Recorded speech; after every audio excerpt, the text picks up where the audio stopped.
Hello বন্ধুরা, আজকে আমি সকাল সকাল ঘুম থেকে উঠে টিউশনের উদ্দেশ্যে এখন বার হব। দেখতে পাচ্ছ এখানে আমি আমার বইপত্র গুছিয়ে নিয়েছি টিউশন যাওয়ার জন্য। তো এখন আমি আমার সাইকেলটা নিয়ে টিউশনের উদ্দেশ্যে বার হচ্ছি গাইস।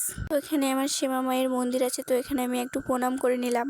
তারপর আমি আমার লোকেশনে পৌঁছে গিয়ে আমি এখন আমার সাইকেলটা রেখে দিলাম। কিছুক্ষণ দাঁড়িয়ে থাকার পর আমি এখানে বসে এলাম। আমি এখানে বসে বসে বোর হচ্ছিলাম, তারপর আমি এইদিক ওইদিক দেখছিলাম টোটো আসছে কিনা। এখন বসে থাকার পর ফাইনালি আমার টোটো আসলো এবং আমি টোটোতে গিয়ে বসলাম। আর আমার এখানে দুটো বান্ধবী ছিল। তারপর আমি টোটোতে বসে পড়লাম এবং কালকে রাত্রে বৃষ্টি হওয়ার কারণে আজকে রাস্তায় পুরো জল বেঁধে গিয়েছে গাইস।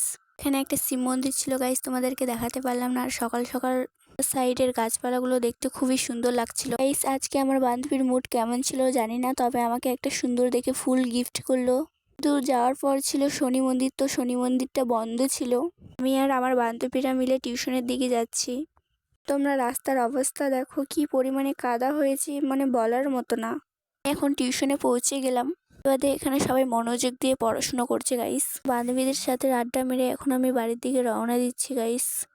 আজকের ওয়েদারটা খুবই খুবই সুন্দর ছিল। সাইকেল নিয়ে আমি বাড়ির দিকে যাচ্ছিলাম গাইস। চারিপাশটা এত সুন্দর লাগছিল গাইস, কিছু বলার মতো না, দেখে মন ভরে গিয়েছিল। আজকের ওয়েদারটাও খুবই সুন্দর ছিল গাইস। তোমাদেরকে একটা কথা বলার আছে আমার। আমাকে নিজের বোনের মতো ভেবে আমার পাশে থেকো এবং সাপোর্ট করো গাইস। দেখা হবে নেক্সট ব্লগে। এখনের জন্য টাটা, বাই বাই গাইস।